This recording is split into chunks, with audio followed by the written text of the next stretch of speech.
తెలుగులోనే మనకు అర్థం కాని భాషలో రాయకుండా కానీ దాన్ని తెలుగులోనికి కొంతమంది భక్తులు మనకు అర్థమయ్యే రీతిగా చాలా భాషల్లో బైబిల్ ప్రచురించబడ్డక్కడికి మనకు అర్థమయ్యే విధానంలోనే దేవుడు పరిశుద్ధాత్మ ద్వారా రాయించాడు చాలా భక్తులకు. హల్లెలూయా. ఇక్కడ స్పష్టంగా మనకు అర్థమైపోతా ఉండేదంటే ఒకడు దేవుని ప్రేమించిన ఎడల అతడు దేవునికి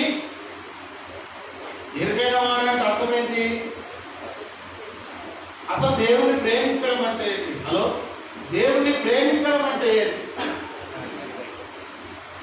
దేవుని ప్రేమించడం అంటే ఏంటి? ఒక తల్లి ఒక కుమారుని ప్రేమిస్తుంది అని అంటే ఆ కుమారుని జాగ్రత్తగా చూసుకుంటుంది అని అర్థం. ఆ కుమారుడికి ఏ అపాయం కలగకుండా అన్నీ చూసుకుంటుంది అంటే ఆ తల్లి ఆ కుమారుడిని ప్రేమిస్తుంది. హల్లెలూయా.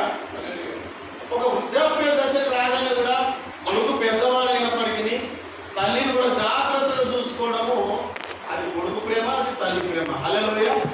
అలాగే భార్యాభర్తల ప్రేమ ఉంది, సహోదరుల ప్రేమ ఉంది, అన్నదమ్ముల ప్రేమ ఉంది, అక్క చెల్లెల ప్రేమ ఉంది. నేను ఆ ప్రేమ గురించి చెప్పట్లేదు. ఇక్కడ దేవుని ప్రేమ ఏంటిదో మనం కొద్దిసేపు ధ్యానం చేస్తాం. ఇక్కడ అపోస్తలుడైన పౌలు కొరింథీ సంఘానికి రాస్తూ ఆయన ఏమంటున్నాడంటే ఒకడు దేవుని ప్రేమించిన ఎడల అతడు దేవునికి ఎరుకైన వాడే. అంటే దాని అర్థం ఏంటి? అతడు దేవునికి తెలిసిన వాడే. అయినో నాకు తెలుసు, అతడు తెలుసు, అతడు నాకు తెలుసు. మనం దేవుణ్ణి ప్రేమించడం ఏమో కానీ దేవుడు మనల్ని ప్రేమించాలి. హల్లెలూయా.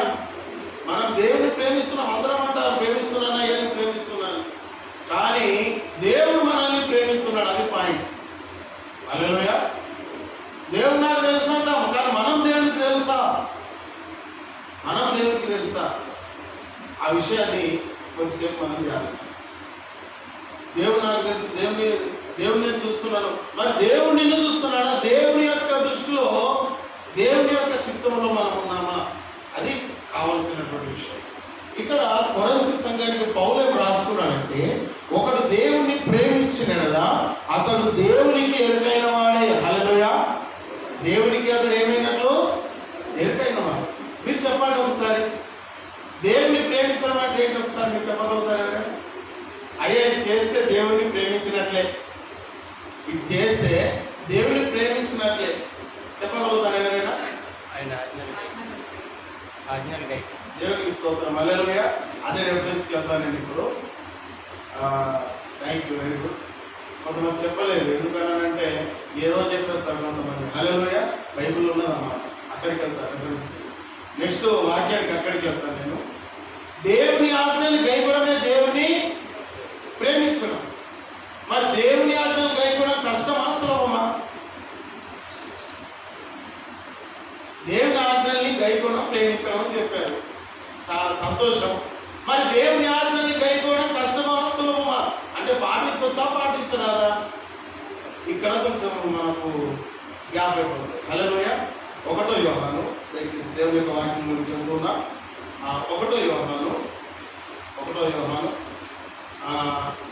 5వ అధ్యాయము 3వ వచనం ఒకసారి చదువుదాం. మనం ఆయన ఆజ్ఞలను గైకొనుటయే దేవుని ప్రేమించ. చాలు బ్రదర్ చెప్పారు, సంతోషం. దేవునికి స్తోత్రం. వాక్యం తెలిసిన వాళ్ళు మాట్లాడతారు. బ్రదర్ చెప్పాడు దేవుని ఆజ్ఞలు గైకొనడం అంటే ఆయన ప్రేమించారు. ఓకే, వాక్యంలో ఉంది. అయితే ఇక్కడ వాక్యంలో ఏముందంటే దేవుని ఆజ్ఞలు గైకొనడమే దేవుని ప్రేమించడం. మరి దేవుని ఆజ్ఞలు ఏంటి? హల్లెలూయా. వింటున్నారు అందరూ? దేవుని యొక్క ఆజ్ఞలు ఏంటి? మనకు తెలుసు, అక్కడక్కడ ఓట్లు పెడతా ఉంటారు కదండి 10 ఆజ్ఞలని. ఏంటి మొదటి ఆజ్ఞ ఏంటి? నేను తప్ప వేరొక దేవుడి కాడికి వెళ్ళి చివరికి ఏది ఆశించద్దని ఉంటుంది చూడండి, 10 ఆజ్ఞ అవనుకుంటాం. అలాగే ఒక యవనస్తుడు దేవుని దగ్గరకు వచ్చాడు. దేవుని దగ్గరకు వచ్చి ఒక యవనస్తుడు ఏమంటున్నాడంటే అయ్యా ఈ ఆజ్ఞలని నేను బాల్యం నుండి ఏమంటున్నాడండి? నాకు తెలుసయ్యా, ఇవన్నీ పాటిస్తానేమన్నా నాకు తెలుసు. ఇవి చిన్నప్పటి నుంచే కొంతమంది చెప్తారు కదండి. ప్రెసెంట్ వాళ్ళది లైఫ్ కాదు, వాళ్ళు పాతకాలంలో చెప్పుకొస్తూ ఉంటారు అన్నమాట. దేవునికి పాతకాలం అవసరం లేదు, ప్రెసెంట్ దేవునికి కావాలి. హల్లెలూయా. ఇప్పుడు క్రీస్తు యేసునందున్న వానికి ఏ శిక్ష ఇప్పుడు కావాలి దేవునికి. కొంతమంది చెప్తా ఉంటారు కదండి, మా బామ్మగారు రక్షణలో ఉన్నారండి, మా నాన్నగారు రక్షణలో ఉన్నారండి, వాళ్ళు ఇది చేశారండి, వాళ్ళు అది చేశారండి. సంతోషం, బాగుంది. వాళ్ళ ప్రార్థన, వాళ్ళ సాక్ష్యము మన మీదకి ఉంటాయి. ఆ దీవెనలు ఉండకపోవు, అలాగే కాదు. ఇప్పుడు అలా చాలా మంది పిల్లలు ఆ తల్లిదండ్రుల యొక్క దాతృత్వం ద్వారా, ప్రార్థన ద్వారా మంచి పొజిషన్లో ఆ బయట దేశాలలో మంచి జాబ్లలో ఉన్నారు. సంతోషం, నేను దాని గురించి అనట్లేదు. కానీ సాక్ష్యం మట్టుకు చూస్తే, దేవుడు నడిచే విధానాన్ని మట్టుకు చూస్తే, ఆయన ఆజ్ఞలను గైకున్న విషయాలలో ప్రస్తుత కాలంలో ఉన్నటువంటి పరిస్థితుల్లో మనం ఎలా ఉన్నాం, మన యొక్క నడక ఎలా ఉంది. ఎజ్రా ధర్మశాస్త్రోపదేశకుడు, ఆయన చదవడం మాత్రమే కాకుండా గైకున్నారట. హల్లెలూయా. ఏం చేశాడు అతడు? వాటిని గైకొని దేవుని మాత్రం అనుసరిస్తున్నాడట, అనుసరిస్తున్నాడు. అక్కడ ఏమన్నాడు కొరింథీ పత్రికలో, నా ఆజ్ఞలు అంగీకరించి, నా ఆజ్ఞలు గైకున్న వారు ఆయన ఆజ్ఞలను, అక్కడ ఏముంది మనం ఫస్ట్ చదవని చూడండి. ఒకడు దేవుణ్ణి ప్రేమించిన అతను దేవునికి ఎరుకైన వాడేనంట. అక్కడ దేవుణ్ణి ప్రేమించిన వాడు దేవునికి ఎరుకైన వాడు. మరి దేవుని ప్రేమించడం అంటే ఆయన ఆజ్ఞల్ని గైకోవడం. హల్లెలూయా. అక్కడ కింద ఇప్పుడు మీరు అంటారు కదండి, ఆయన ఆజ్ఞల్ని గైకోవడం కష్టమా అని అంటే ఎవరేం శబ్దం చేయలేదు కదా. అక్కడ కింద రాయబడింది, ఒకసారి చూడండి. ఒకటి, ఆయన ఆజ్ఞలు భారమైనవి కావు అంటే అర్థం ఏంటండి తెలుగులో? చెప్పండి. తెలుగు వస్తుంది కదా మీ అందరికి? తెలుగు స్తోత్రం, హల్లెలూయా. ఆయన ఆజ్ఞలు భారమైనవి కావు అంటే అర్థం ఏంటి? సులువైనవి. మరి ఆ సులువైనటువంటి ఆజ్ఞలు మనం పాటిస్తున్నామా? హల్లెలూయా. ఆ సులువైనటువంటి ఆజ్ఞల్ని మనం పాటిస్తున్నామా? అర్థమవుతుందండి నేను చెప్పేది? ఆ ఆజ్ఞల్ని మనం గైకోవడమే దేవుని ప్రేమించుట. ఆయన ఆజ్ఞల్ని అంటే అమ్మో దేవుని ఆజ్ఞల. మరి ఇక్కడ వాక్యంలో యోహాను ఆయన యొక్క ప్రియమైన శిష్యుడు పేతురు, యాకోబు, యోహాను. ఆయనకు మొత్తం అందరి శిష్యులను వడవస్తే లాస్ట్కి వస్తే పేతురు, యోహాను, యాకోబు బాగా ఆయనకు సన్నిహితంగా ఉన్నటువంటి శిష్యుడు. యోహాను అయితే ఆయన రొమ్మున ఆనుకొని ఉండేవాడట, బైబిల్లో రాయబడింది. యోహాను సువార్త రాశాడు, పత్రికల భాగం 3 రాశాడు, ప్రత్యక్ష గ్రంథం, ప్రకటన గ్రంథం కూడా రాశాడు. అపోస్తలుడు. హల్లెలూయా. ఈ రోజుల్లో చాలా మంది పెట్టేసుకుంటున్నారు పేరు. అపోస్తలుడు అంటే మామూలు విషయం కాదు. హల్లెలూయా. గొప్ప ప్రత్యక్షత ఉండాలి, దానికి ఒక డిగ్రీ, ఒక ఉండాలి, ఒక అథారిటీ ఉండాలి. చూస్తుంటున్నాం ఈ కాలంలో. ఈ యోహాను అపోస్తలుడు, ప్రేమ యొక్క అపోస్తలుడు అని ఈయనకు పేరుంది అన్నట్లుగా. దేవుని యొక్క ప్రత్యక్షతను కలిగి మనకు యోహాను రాసిన ప్రకటన గ్రంథంలో చూస్తూ ఉంటాం. ఎంతో ఆయన ఆ పద్మాసు ద్వీపంలో ఎన్నో దేవుని యొక్క దర్శనాలను పొందుకొని ఆయన ఎన్నో దర్శనాలు అక్కడ మనం చూస్తూ ఉంటాం ప్రకటన గ్రంథం. సరే, ఇక్కడ ఆయన ఆజ్ఞలు భారమైనవి కావు. ఆయన ఆజ్ఞలు ఎలాంటివి కావంట? భారమైనవి. ఒకసారి మనము 16 కీర్తన పోతాం. 16 కీర్తన పోతాము. 16 కీర్తన 16 కీర్తనకు వచ్చేసాం. 16 కీర్తనకు వచ్చేసాయి. 18 కీర్తన 459. చదవండి ఫస్ట్ నుంచి. యెహోవా నా బలమా, నేను నిన్ను ప్రేమించుచున్నాను. ఈ కీర్తన ఎవరు రాశారు? దావీదు రాశారు. 150 కీర్తనలో దాదాపు దావీదు ఒక 72-73 పరో కుమారులు, మోషే, రకరకాలుగా ఉంటాయి కీర్తనలు. అయితే మరి దేవుని ప్రేమించడం అంటే దేవుని ఆజ్ఞలు గైకోవడం అని ముందు చెప్పాను ఆ విషయం. మరి దేవుని ఆజ్ఞలు ఎవరన్నా గైకున్నారు అని అంటే ఇక్కడ మన బైబిల్లో రాస్తా ఉన్నాడు. దావీదు ఏమంటున్నాడు అంటే, యెహోవా నా బలమా, నేను నిన్ను, చెప్పండి, నేను నిన్ను అంటే దాని అర్థం ఏంటిది? దాని అర్థం ఏంటి? నేను నిన్ను ప్రేమిస్తున్నాను అంటే దాని అర్థం నీ ఆజ్ఞలు నేను, వెరీ గుడ్. అమ్మ ఎంతమంది దేవుని ప్రేమిస్తున్నారు? అయ్యా ఎంతమంది అంటే చేతులు లేపుతారు, సంతోషం. కానీ ఆజ్ఞలు గైకోవాలి, ఆయన మార్గంలో నడవాలి. ఇక్కడ దావీదు నేను నిన్ను ప్రేమిస్తున్నాను, తల్లిని ప్రేమించడం కాదు, వాళ్ళని ప్రేమించడం ప్రేమలు ఎప్పటికి ఉండేవి కావు. ఈ కాలంలో ఎవరు వస్తున్నా అడిగితే ఏదో అంటాడు. ఆ ప్రేమ ఎక్కడికి తీసుకొని వెళ్తుందంటే అతని యొక్క జీవితాన్ని నాశనం చేస్తుంది ఆ ప్రేమ. అతని భవిష్యత్తు లేకుండా చేస్తుంది ఆ ప్రేమ. ఇక్కడ దేవుని యొక్క ప్రేమ అది శాశ్వతమైన ప్రేమ. హల్లెలూయా. అది కల్వరి ప్రేమ, అది అగాపే ప్రేమ. ఎప్పటి వరకు ఉంటుంది అంటే ఆ ప్రేమ చివరి వరకు ఉంటుంది. ఆ ప్రేమ, మన ప్రేమకు ఒక హద్దులు ఉంటాయండి, షరతులు పెడతాం. తల్లిదండ్రులు ఏమంటారంటే, ఒరే బాబు నేను చెప్పింది తింటేనే నీకు ఇది ఇస్తా, లేకపోతే షరతులు పెడతారు. నేను చెప్పింది నువ్వు వింటేనే ఇది ఇస్తా, లేకపోతే నీకు అప్పుడే నేను మంచిగా చూసుకుంటా, అప్పుడే నేను ప్రేమిస్తా, అప్పుడే నీకు కావాల్సింది ఇస్తా. కానీ దేవుడు ఎప్పుడన్నా నీకు అలా చెప్పాడా? చెప్పలేదు కదా. నువ్వు దేవుని మాట విన్నా వినకపోయినా కూడా ఇప్పటి వరకు దేవుడు మనల్ని ఏం చేస్తున్నాడండి? ప్రేమిస్తూనే ఉన్నాడు, క్షమిస్తూనే ఉన్నాడు, కాపాడుతూనే ఉన్నాడు, కరుణిస్తూనే ఉన్నాడు దేవుడు. అది కల్వరి ప్రేమ, అది షరతులు లేనటువంటి ప్రేమ. నువ్వు చేస్తేనే చేస్తా, లేకపోతే లేదు. ఇప్పటి కాలం మనుషుల్లో ఉన్నటువంటి ప్రేమ అది. ఏదో ఆశించి చేసేది ప్రేమ ఈ కాలంలో. నా తల్లిదండ్రులు నాకు ఏమి ఇవ్వలేదు కాబట్టి నేనెందుకు చూడాలి నా తల్లిదండ్రులని? అది ఆ ప్రేమ ఎటువంటి ప్రేమ? అది ఒక భక్తుడు రాశాడు, తల్లిదండ్రుల ప్రేమ ఇలా ఉంటుంది, బంధుమిత్రుల ప్రేమ ఇలా ఉంటుంది, కొవ్వొత్తిలాగా గడిపోతుంది, నీడలాగా గతించిపోతుంది అనుకో రాశాడు పాట. చాలా పాత పాట. అలా ఉంటుందన్నట్లు ఆ ప్రేమలు. కానీ దేవుని యొక్క ప్రేమ అది ఎవ్వరు కొలవలేదట. హల్లెలూయా. నేను ముందు రెఫరెన్స్లో చెప్తాను దేవుని యొక్క ప్రేమను ఎలా ఉంటుందో అని.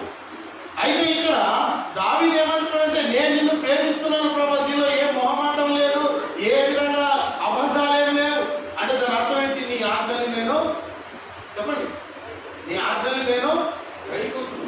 ఒకవేళ దేవుని ఆజ్ఞని గైకొనకుండా పొరపాటును నేను ప్రేమిస్తున్నానని చెప్పాను అనుకోండి, ఆ దేవుడు ఊరుకుంటాడా? దేవుడు ఊరుకుంటాడా అండి? నేను ప్రార్థన చేస్తానని చెప్పి ప్రార్థన చేస్తున్నాడు, దేవుడు ఊరుకుంటాడా? బైబిల్లో దావీదు ఏమంటున్నాడు? నేను నిన్ను ప్రేమిస్తున్నాను ప్రభా. దావీదుని అడిగి, అయ్యా నీ గుండె మీద చేయబెట్టుకొని చెప్పాడు, అయ్యా నేను నిజంగా దేవుని ప్రేమిస్తున్నాను, నా గుండె మీద చేసుకుని. హల్లెలూయా. మరి మనం ఎంతమంది చెప్పగలుగుతామండి నేను కూడా అయ్యా దేవుని ప్రేమిస్తున్నాను? దేవుని ప్రేమిస్తున్నాను అని అంటే ఆయన ఆజ్ఞల్ని గైకొనడం. ఆయన ఆజ్ఞల్ని గైకొన్న వాడే దేవుని ప్రేమిస్తాడు. హల్లెలూయా. ఇక్కడ మనం ముందు గమనిస్తూ ఉంటే, నేను నిన్ను ప్రేమించుచున్నాను. అందుకే అంటాడు కిందికి 2వ వచనంలో, యెహోవా నా శైలము, నా కోట, నన్ను రక్షించువాడు, నా కేడము, నా కొండ. ఆయన కీర్తనలన్నీ ఇవే ఉంటాయండి. నా కాపరి, నా రక్షకుడు, నా సహాయము, నా ధైర్యము, నా అంటాడు. మన అన్నాడు, ఏమంటాడు? నాన్న అంటాడంటే, నా అంటే నాకు దేవునికి అంత దగ్గరి సంబంధం ఉంది. నా స్థలము, నా కొడుకు, నా ఇల్లు అన్నట్లుగా నా దేవుడు నాకు అన్నట్లుగా దేవునికి ఆయనకి ఎంత దగ్గర సంబంధం ఉందో చూడండి. కాబట్టి ప్రియులారా, ఇంటి కాలంలో ఉన్నటువంటి మనమందరము దేవుణ్ణి ప్రేమించే విధానంలో ఎలా ఉన్నాం?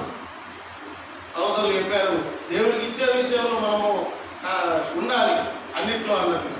ఈ కాలంలో ఒక్కసారి మనం గమనిస్తూ ఉంటే ఇచ్చే విషయంలో కూడా దేవుడు ఎలాగా మనం ప్రేమిస్తూ ఉంటున్నాం. దేవుడు మన కొరకు తన ప్రాణం ఇచ్చాడు, పరలోకం నుండి భూలోకానికి వచ్చాడు, తన ప్రాణాన్ని, తన రక్తాన్ని దారపోసాడు. అంటే మనల్ని ప్రేమిస్తున్నాడు. 3 పదాల్లో ఉంది కదా యోహాను సువార్త 3 పదాల్లో ఏముంది? అందరికి నోటెడే. దేవుడు చెప్పండి, లోకమును ఎంతో ప్రేమించాలంటే దానికి ఎంత చెప్పచ్చు? మనము ఎంత చెప్పొచ్చు అండి? అయ్యి ఒక 50% అని చెప్పొచ్చా, లేదంటే ఒక 100% చెప్పొచ్చా, లేదంటే అక్కడ స్టాప్ చేయొచ్చా? మనం అంతులేదు. అమ్మగారు చెప్పారు, అంతులేని ప్రేమ.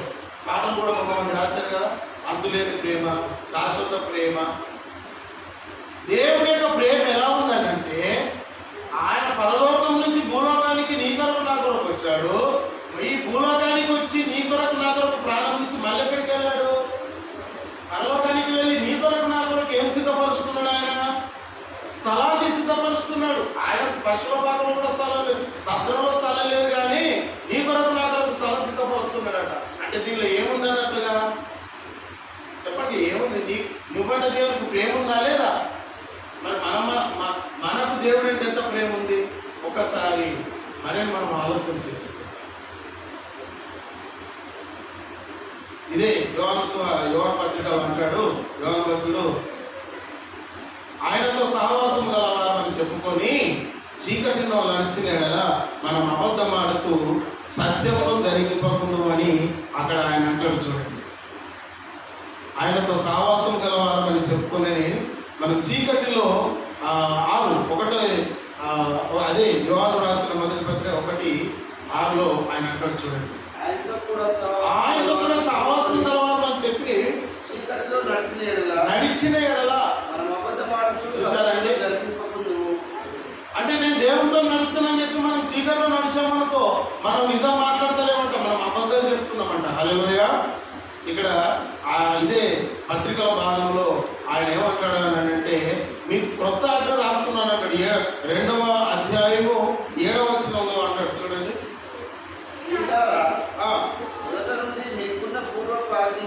పూర్వపు ఆజ్ఞనే కానీ కొత్త ఆజ్ఞను నేను మీకు రాయట్లేదు. ఈ పూర్వపు ఆజ్ఞ మీరు విన్న వాక్యమే మరియు కొత్త ఆజ్ఞను మీకు రాయిచున్నాను. అమ్మ ఇక్కడ వినండి, నేను ఆజ్ఞను రాయటలేదు అని అంటాడు, మళ్ళీ ముందుకేమంటాడండి? హలో, ఆజ్ఞను రాయటలేదు అంటాడు, మళ్ళీ ముందుకేమంటాడు?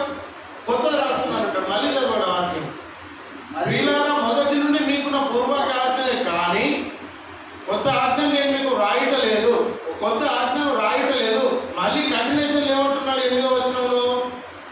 మరియు కంటిన్యూషన్ చేయండి. మరియు కొత్త ఆజ్ఞ మీకు రాయిచున్నాను. చూసారా యోహాను భక్తుడు ఎట్లా ఉందో చూసారా? ఆజ్ఞను రాయట్లేదు అంటున్నాడు, మళ్ళీ ఏం చేస్తున్నాడు? రాస్తున్నానని చెప్పాడు. హల్లెలూయా. ఆయన రైటర్ అండి. ఎవరు? యోహాను భక్తుడు రైటర్. ఆయన పత్రికల భాగాలు యోహాను స్వార్థ ప్రకటన గ్రంథం రాశాడు. రైటర్ దగ్గర ఎప్పుడు ఒక పెన్ను అది ఎప్పుడు ఉంటానే ఉంటుంది అన్నారు. అందుకే ప్రకటన గ్రంథంలో దేవుడు దర్శనమే కానీ డాక్యుమెంట్ రాసేసాడు. దేవుడు దర్శనమే కానీ డాక్యుమెంట్ రాసేసాడు. ఆయన రైటర్. పరిశుద్ధాత్మ ద్వారా ఎన్నికలైనటువంటి చదువుకొని వాళ్ళని కూడా పరిశుద్ధాత్మ దేవుడు వాడుకొని ఈ ప్రపంచానికి ఒక జంతువులాగా ఒక జ్ఞానవేత్తలుగా పరిశుద్ధాత్ముడు వాడుకొని ఈ బైబిల్ రాయించాడు. వాళ్ళు చదువు లేదు వాళ్ళకి. ఈ కాలంలో ఉన్నటువంటి గొప్ప గొప్ప శాస్త్రవేత్తలు గొప్ప గొప్ప మేధావులు ఉన్నప్పటికీ కానీ పరిశుద్ధాత్మ దేవుడు చదువులైనటువంటి వారిని వాడుకొని పరిశుద్ధాత్మ దేవుడు గొప్ప గ్రంథాన్ని రాయించాడు తన భక్తుల ద్వారా. అయితే ఇక్కడ కొత్త ఆజ్ఞను మీకు రాయించున్నాను. మొదటిగా నేను చెప్పాను కదా, చాలా మంది ఆజ్ఞలు అనగానే ఏమనుకుంటారు? 10 ఆజ్ఞలు అనుకుంటారు. ఏం ఆజ్ఞలు అనుకుంటారు? నరహత్య చేయవద్దు, దొంగిలవద్దు, ఇది అది. తర్వాత విశ్రాంతి దినం పరిశుద్ధంగా ఆచరించాలి, నేను తప్ప వేరొక దేవుడు ఉండకూడదు, నీ పొరుగు అని. ఇవి 10 ఆజ్ఞలు ఓకే. అలాగనే యవనస్తుడు దేవుడి దగ్గరికి వచ్చి అన్నాడు, అది ఎక్కడుంది? యోగా సప్తులు యోగం ఉంటుంది. అయ్యా వీటిని నేను బాల్యం నుండే అభ్యసిస్తున్నాను. ఏమంటాడు? వీటిని అయ్యా నేను నిత్య జీవానికి వారసుని కావాలంటే ఏం చేయాలి? నిత్య జీవానికి అయ్యా నాకైతే నిత్య జీవం కావాలి. నాకైతే ఏం కావాలి? నాకు ఖచ్చితంగా నిత్య జీవం పరలోకం కావాలయ్యా. ఈ ఆజ్ఞలన్నీ నేను చిన్నప్పటి నుంచే పాటిస్తున్నాను, నాకు అన్నీ తెలుసు, నాకు తెలియదంటూ ఏం లేదు. అయితే దేవుడు ఏమన్నాడు? నీ ఆస్తిలో సగము బీదలకి ఏమనంటే ఆజ్ఞలన్నీ రివర్స్ అయిపోయినాయి. హల్లెలూయా. మీకు విషయం తెలుసా? మనం ఏది చేయలేమో దాన్ని దేవుడు పాయింట్అవుట్ చేస్తాడు. సాతాను కూడా అదే చేస్తాడు. మనం దేనిలో బలహీనంగా ఉన్నామో సాతానుడు అది పట్టుకుంటాడు. సంసోను ఎక్కడ పట్టుకున్నాడు తెలుసు కదా, వాక్యం చదువుతున్నారు కదా, అక్కడ పట్టుకున్నాడు సంసోను. మనం ఏది చేయలేమో దేవుడు దాన్ని పాయింట్అవుట్ చేసి మాట్లాడతాడు. ప్రకటన గ్రంథంలో సంఘాలతో పరిశుద్ధాత్మ దేవుడు మాట్లాడుతూ నువ్వు ఇట్లున్నావు, నువ్వు అట్లా ఉన్నావు, ఇట్లున్నావు అట్లున్నావు అని చెప్పి మళ్ళీ ఏమంటాడు? అయితే నీకు ఒకటి ఇట్లా ఉన్నదని ఎంకరేజ్ చేస్తాడు. ఫస్ట్ ఎంకరేజ్ చేసి తర్వాత లాస్ట్ ఒకటి పాయింట్అవుట్ చేసేసి మాట్లాడతాడు. కొన్నిసార్లు ఏమవుతుందంటే మనం తప్పు చేయడం వల్ల మనకు శిక్ష వస్తుంది, తర్వాత అది క్షమాపణ కూడా వచ్చేస్తుంది.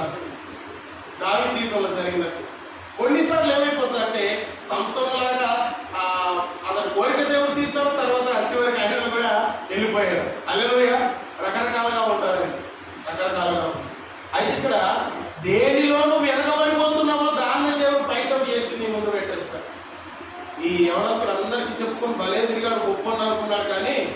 దేవుని దగ్గరికి రాగానే గొప్పతనం ఏం చెల్లలేదండి. హల్లెలూయా. దేవుని దగ్గర గొప్పతనం ఏం కూడా పనికిరాలేదు. ఈ ఆస్తిలో సగం బీదలకు ఇచ్చేవన్నీ ఏమన్నాడు? ఏడ్చుకుంటూ వెళ్ళిపోయాడు. వాక్యంలో ఉంది, చదవండి, వాక్యంలో ఉంది, ఏడ్చుకుంటూ వెళ్ళిపోయాడు. అదే కొట్టి చెక్క ఏం చేశాయా? నేను ఎవరి దగ్గర అయితే తీసుకున్నానో వాళ్ళకు 400 తిరిగి ఇస్తా అంటే దేవుడు ఏమన్నాడో తెలుసా? ఈయనకి రక్షణ వచ్చింది అన్నాడు కదా, అక్కడ కింద ఒక మంచి పాయింట్ చెప్పాడండి దేవుడు. ఇతడు కూడా అబ్రహాము, ఎందుకు తెలుసా? అబ్రహాం అంతా విడిచిపెట్టుకొని వెళ్ళిపోయాడు కదా. ఎక్కడికి వెళ్ళాడు, ఎక్కడికి వెళ్తున్నాడు ఆయనకి తెలియదంట, బైబిల్లో ఉన్నది. మనం తెలిసినా కూడా ఆయన తెలియకుండానే పోయాడంట.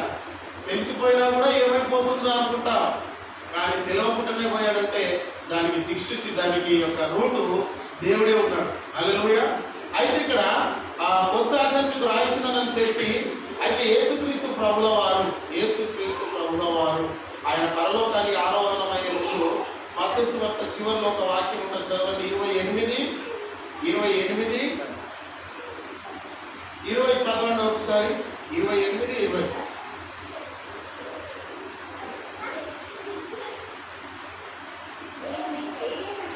నేను మీకు ఏ సంగతులను ఆజ్ఞాపించిందో వాటన్నిటిని గైకొనవాలి. దేవునికి స్తోత్రం. హల్లెలూయా. ఇప్పుడు మీకు అర్థమైంది కదా, యేసు ప్రభు మాట పలికిన ప్రతి మాట ఏంటిది? అది ఆజ్ఞ అంటారా? ఊరికే మాట అంటారు? ప్రతి మాట ఆజ్ఞ. యేసు ప్రభు అన్నాడు, నేను ఏ సంగతులను మీకు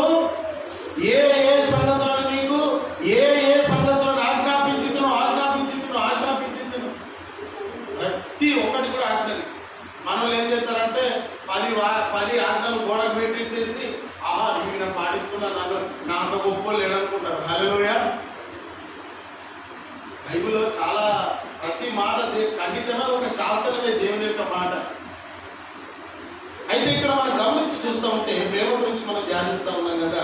అయితే ఆజ్ఞకు ప్రేమకు దేవుడు లింక్ పెట్టేశాడు. టచ్అప్ ఉంది దానికి. యోహాను పత్రికలో చదివాము, ఆయన ఆజ్ఞలను గైకొనుటై ఆయనను ప్రేమించుట. దావీదు ఆయనను ప్రేమిస్తూ ఉన్నాడు. అయితే ఇదే యోహాను ఒకానొక సందర్భంలో ఏమంటాడు మీ అందరికీ తెలుసు, అయ్యా నన్ను ఎవరైనా అభ్యంతర పరుస్తారో లేదా అభ్యంతర పరచరో నేను మాత్రమైతే నేను ఖచ్చితంగా ఏమంటాడో చూడండి ఒకసారి. 26 మత్తయి సువార్త 26.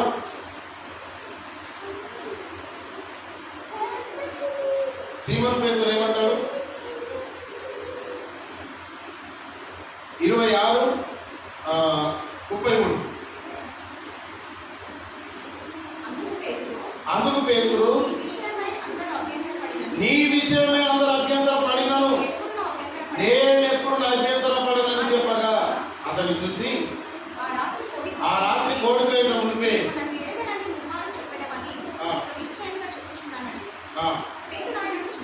ఆయన చూసి అది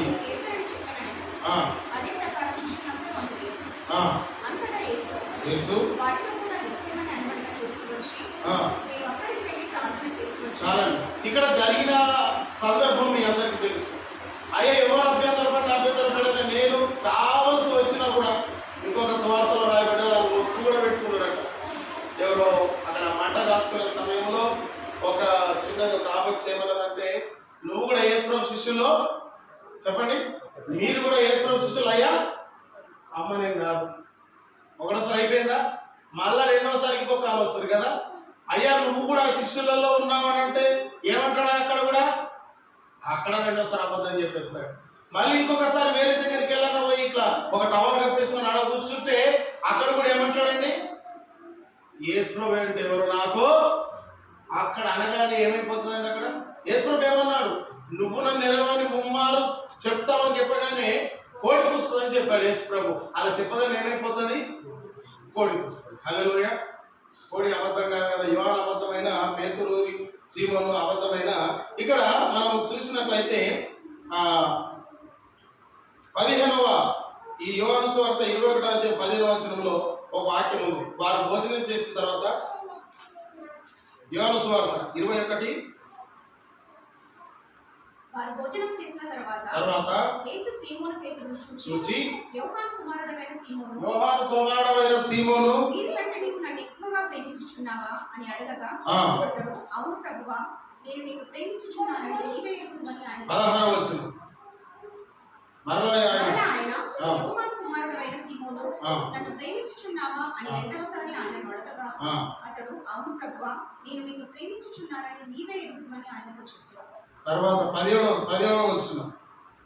మూడవసారి ఆయన యోహాను కుమారుడైన సీమోను నన్ను ప్రేమించుచున్నావా అని అతనిని అడిగాను.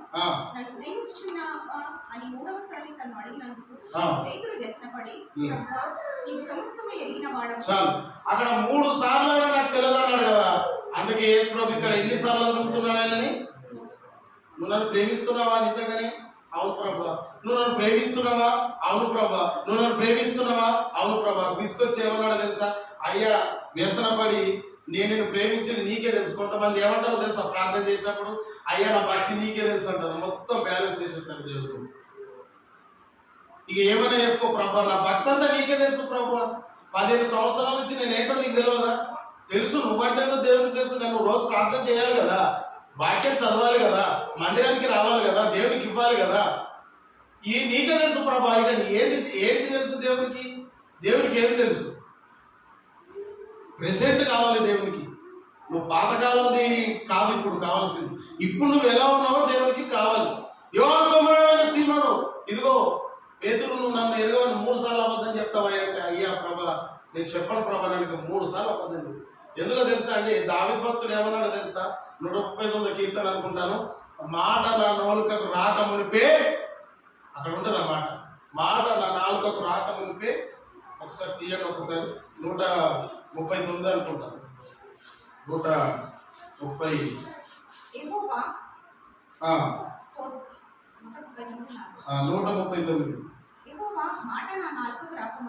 అది దేవుడికి స్తోత్రం. నువ్వు మాట్లాడేది ఏం మాట్లాడకుండా ముందే దేవుడికి తెలిసిపోతుందండి. అందుకే మనం మాట్లాడేటప్పుడు జాగ్రత్త మాట్లాడాలి. మనం ఏం మాట్లాడతామో కూడా దేవుడికి తెలుసు అంట. ఎంత వండర్ఫుల్ కాదండి. నువ్వేం మాట్లాడతావు కూడా దేవుడికి తెలుసు అంట. మరి ఇక అలా ఎవరు చెప్పగలుగుతారు మరి? దేవుడు తప్ప. దేవుని మించిన వాడు ఎవరు ఉన్నారు ప్రపంచంలో? మనం చేసిన తర్వాత సీసీ కెమెరాలో వీడియోలు, అది కాదు, అది గొప్పతనం కాదు. చేసింది మళ్ళీ చూపించడం గొప్పతనం కాదు. మనం చేయకన్నా ముందే అది చేస్తానని మన దేవుడు ఉన్నాడు. ఆ దేవుడు గొప్పతనం అదండి. నువ్వు మాట్లాడక ముందే నువ్వేం మాట్లాడతావు దేవుడికి తెలుసు అంట. కాబట్టి మన నోటిని మనం జాగ్రత్తగా ఉంచుకోవాలి. ఏం మాట్లాడుతున్నావు మనల్ని మనం పరీక్ష చేసుకోవాలి. అందుకే 3 సార్లు అడిగాడు, నువ్వు నన్ను ప్రేమిస్తున్నావా? అవును ప్రభా. అయితే నా గొర్రెలను మేపని ఆ యొక్క సీమోను పేతురుకు దేవుడు చెప్పాడు. అదే సీమోను పేతురు దేవుని ప్రేమించాడు, పశ్చాత్తాపడ్డాడు. మా అపోస్తుల కార్యంలో చూస్తే మొదటి ప్రసంగంలోనే 3000 మంది రక్షణ పొందారు. దేవుని కొరకు గొప్ప సాక్షి. హల్లెలూయా. దేవుని ప్రేమించిన వాడు దేవుని కొరకు ప్రాణం ఇస్తాడు. అంత ధైర్యం ఎలా వచ్చింది? అంత ప్రాణం తీసుకున్నంత ధైర్యం అతనికి ఎవరిచ్చారు? అంత ధైర్యం ఎక్కడిది? దేవుని కొరకు ప్రాణం ఇచ్చేంత ధైర్యం. ఎందుకంటే పునరుత్థానుడైన దేవుడిని ఆ కన్నులారా చూసినటువంటి పేతురుకు ధైర్యం వచ్చేసింది. నా దేవుడు గొప్పవాడు, నేను కూడా ఆయన మార్గంలో నడిస్తే నా జీవితంలో ఒక గొప్ప జీవితంగా మారుతుందని ఆ ధైర్యంతో ఆయన సాక్షి అయ్యాడు. కాబట్టి దేవుడిని మనం ఎంతగా ప్రేమిస్తున్నాం అన్నటువంటి విషయాన్ని ఒకసారి మనల్ని మనం జ్ఞాపకం చేస్తాం. ఇక్కడ ఆయన హతసాక్షి అయిపోయాడు దేవుడు. 1 కొరింథీయులకు రాసిన పత్రిక 1 కొరింథీయులకు రాసిన పత్రిక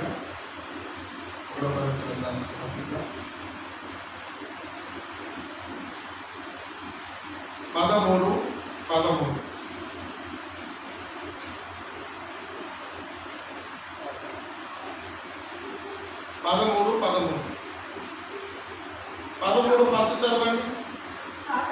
13 ఫస్ట్. మనుషుల భాషలతోనూ మాట్లాడినను విరోధితుల భాషలతో నేను మాట్లాడినను ప్రేమలేని వాడనైతే రోగులు కంచును ఘనఘనముల కాలంలో ముందురు ప్రవచించు కృపావరం కలిగి మర్మంలో జ్ఞానం ఎరిగిన వాడినైనను ప్రేమ లేని వాడినైతే నేను వేరుతుడను. హల్లెలూయా. మనుషుల భాషలు అంటే కొంతమందికి 4 భాషలు వస్తాయి. వండర్ఫుల్. కొంతమంది 10 భాషలు మాట్లాడతారు. ఒక మంత్రి ఉండేవాడు 18 భాషలు మాట్లాడేవాడు అంటే చనిపోయాడు. అని పేరు ఉండే నరసింహారావు కదా. 18 భాషలు మాట్లాడతాడు ఆయన.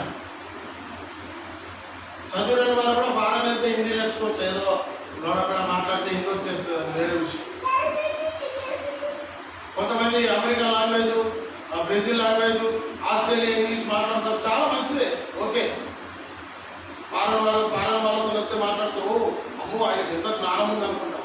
అవులేమంటున్నాడు తెలుసా, మనుషుల భాషలతో నువ్వు ఎంత మాట్లాడినప్పటికీ ఆఖరికి దేవదూతల భాష ఏంటంటే ఆ భాషలో మాట్లాడినప్పటికీ ప్రేమ లేకపోతే నువ్వు వ్యర్థుడని పౌలు ఇక్కడ చెప్తున్నాడు. హల్లెలూయా. ఇంకా కిందికి ఏమంటున్నాడంటే రోగడి కంచులు, గనగనలాడు తాళము, ప్రవచించు కృపావరము కలిగి కొండను పెగిలించేంత శక్తి, ఇంత మ్యాజిక్ వచ్చినప్పటికీ కూడా కొండను లేపి అక్కడంత పెట్టేంత మ్యాజిక్ నీకు వచ్చినప్పటికీ కూడా ప్రేమ లేకపోతే నువ్వు వ్యర్థుడు. అక్కడ కిందికి మాట్లాడుతూ ఆయన ఏమంటాడంటే అసలు మీకు విషయం తెలుసా అండి, ఈ 13వ వచనము 12వ వచనంలో కృపావరాలు భాషల గురించి మాట్లాడుతున్నారు, అవునా అండి. మళ్ళీ 14వ అధ్యాయంలో కూడా మళ్ళీ భాషల కృపావరాలే కంటిన్యూషన్ చేస్తున్నారు. చూడండి మధ్యలో దేన్ని ఇరికిచ్చాడు పౌలు, మధ్యలో ఏ పాయింట్ చేశాడు పౌలు? ప్రేమ అనేటటువంటి ఒక 13 వచనాలను తీసి ఒక అధ్యాయంగా కూర్చి మధ్యలో ఇరికిచ్చాడు పౌలు. 12వ అధ్యాయంలో కృపావరాల గురించి మాట్లాడుతున్నాడు, మళ్ళీ 13వ అధ్యాయం కూడా దేని గురించి రావాలి చెప్పండి? భాషల గురించి రావాలి కదా, కృపావరాల గురించి రావాలి కదా. మధ్యలో ప్రేమలో ఒక అధ్యాయాన్ని పెట్టాడు, మళ్ళీ కంటిన్యూషన్ చేస్తున్నాడు. చూడండి 14వ అధ్యాయంలో మళ్ళీ భాషల గురించి మాట్లాడుతున్నాడు. అంటే నీకు ఎన్ని వచ్చినా కూడా మందిరంలో ఉన్న నువ్వు కానీ నేను కానీ ఎంత గొప్ప సేవకులు అయినప్పటికీ కానీ ఎంత ఏమున్నా కానీ ప్రేమ లేకపోతే వ్యర్థమని చెప్తున్నాడు. హల్లెలూయా.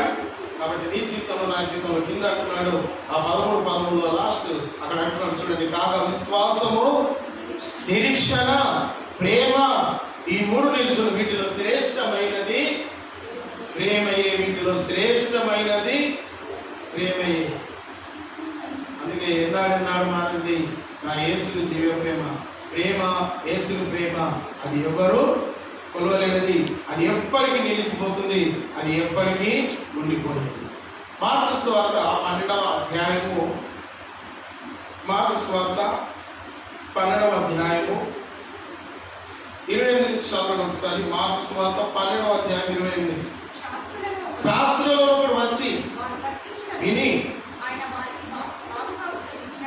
గ్రహించి అడిగెను. యేసు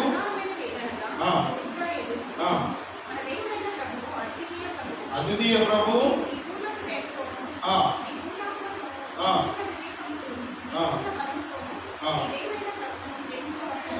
ఆజ్ఞలో ప్రధానమైన ఆజ్ఞ ఏంటిదని ఒక ధర్మశాస్త్రం తెలిసినప్పుడు దేవుడి దగ్గరకు వచ్చి అడిగారు, అయ్యా ఆజ్ఞలలో ఫస్ట్ ఏంటిది, ఆజ్ఞలలో ఫస్ట్ ఏంటిది, నాకు కావాలి, ఫస్ట్ ఏంటో చెప్పు. నీ ప్రభువును సేవించాలి, ప్రేమించాలి, అదే ఆజ్ఞ, ప్రధానమైన ఆజ్ఞ. ఇంకేమైనా ఆజ్ఞ ఉందంటే రెండవది కూడా ఏమన్నాడు, నీ పొరుగువాడిని కూడా ఏం చేయాలంట, ప్రేమించాలి. దానిలో కూడా ప్రేమ ఉంది, అది కూడా. ఇంకేమైనా ఆజ్ఞలు ఉన్నాయంటే లేదు, ఇదే ఆజ్ఞ, ఇంతకు మించి ఆజ్ఞ ఏం లేదు, ఇదే ఆజ్ఞ. హల్లెలూయా. కాబట్టి మీరు బైబిల్ మొత్తం తిరిగి చూసినా, మొత్తం వెతికినా మనం దేవుని ప్రేమించడం అనేది మనం పాయింట్ అవుట్గా చేసుకోవాలి. హల్లెలూయా. కేవలం ప్రేమ అనే 2 అక్షరాలతో ఆయన పట్టుకొని ఈ లోకాన్ని జయించాడు. ఆయన దగ్గర కత్తి లేదు, ఏమి లేదండి. కేవలం ఒక ప్రేమ అనేటటువంటి ఒక ఆయుధాన్ని పట్టుకొని ఈ లోకంలో జయించాడు యేసయ్య. రాజ్యాలు ఏళ్ళ వాళ్ళు ఉన్నారు, రాజులు ఉన్నారు, కానీ కత్తులతో, యుద్ధాలతో, సైన్యంతో ఏలారేమో కానీ యేసుక్రీస్తు ప్రభుల వారు ఒక ప్రేమ అనే ఒక ఆయుధాన్ని పట్టుకొని, అందుకే పౌలు అంటాడు ప్రేమ కలిగినటకు ప్రయాసపడండి. హల్లెలూయా. ప్రేమ కలిగినటకు ప్రయాసం. చివరిగా ఒక వాక్యం చదివి నేను ముగిస్తాను. ఎఫెసీయులకు రాసిన పత్రిక 3వ అధ్యాయం, ఎఫెసీయులకు రాసిన పత్రిక 3వ అధ్యాయము 18వ వచనంలో మీరు దేవుని సంపూర్ణత చదవండి ఒకసారి. 3:18 మీరు దేవుని సంపూర్ణత యందు పూర్ణులగునట్లుగా ప్రేమ యందు వేరుపారి స్థిరపడి సమస్త పరిశుద్ధులతో కూడా దాని వెడల్పు, పొడుగు, లోతు, ఎత్తు ఎంతో గ్రహించుకున్నట్టును చాలండి. అంటే సమస్త పరిశుద్ధులతో కలిపి ఆ ప్రేమ యొక్క పొడవు, వెడల్పు, ఎత్తు. హల్లెలూయా. నేను ముగింపులోకి వచ్చాను, కంక్లూజన్కి వచ్చాను. చూడండి, ఈ పాయింట్ జాగ్రత్తగా. సమస్త పరిశుద్ధులు అంటే మన పూర్వం ఉన్న పితరుల వాళ్ళందరూ దేవుని ప్రేమించిందంతా పట్టుకొని మన ప్రేమను పట్టుకొని ఒక పక్క దేవుని ప్రేమ పెట్టేసి మరి ఇంకో పక్క మన ప్రేమ పెట్టేస్తే వాళ్ళ యొక్క అందరి ప్రేమ పొడవు వెడల్పు ఎత్తు కలిపి దేవుని యొక్క ప్రేమ పొడవు వెడల్పు కలిపితే సమానం అవుతుందా చెప్పండి? కాదు. ఎందుకు కాదు చెప్పండి? ఎందుకు కాదు చెప్పండి? ఎందుకంటే మన ప్రేమను కొలవచ్చు, మన ప్రేమను కొలవచ్చు అండి. కుమారుడు ఉంటుంటాడు, ఇంట్లోకి వెళ్ళిపోతాడు కదా.